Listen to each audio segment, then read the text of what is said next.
আলহামদুলিল্লাহ, আমি নূহ আলাইহিস সালামের জাতির মতো গজবপ্রাপ্ত জাতি হতে চাই না। আমি নূহ আলাইহিস সালামের জাতির মতো দুর্ভাগা জাতি হতে চাই না, যে কিনা আল্লাহর রহমত, আল্লাহর ক্ষমা পেয়েও নেয়নি, শেষ পর্যন্ত নবীর বদদুয়ার শিকার হয়েছে। যে কিনা সন্তান, সন্ততি, সম্পদ, জান্নাত নিতে চাইনি, ক্ষমা চেয়ে ফিরে এসে। আমি তার মতো হতভাগা হতে চাই না। আমি চাই সৌভাগ্যবান হতে।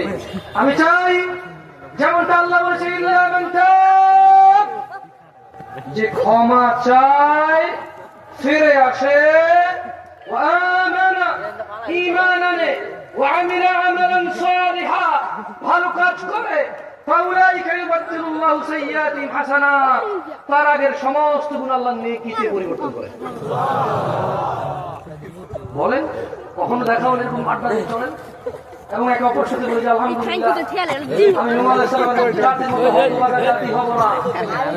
আল্লাহর ক্ষমা নেয়নি, আল্লাহর দয়া নেয়নি, আল্লাহর রাগের, আল্লাহর বিচারের অপেক্ষা করেছিল এবং তারা ধ্বংস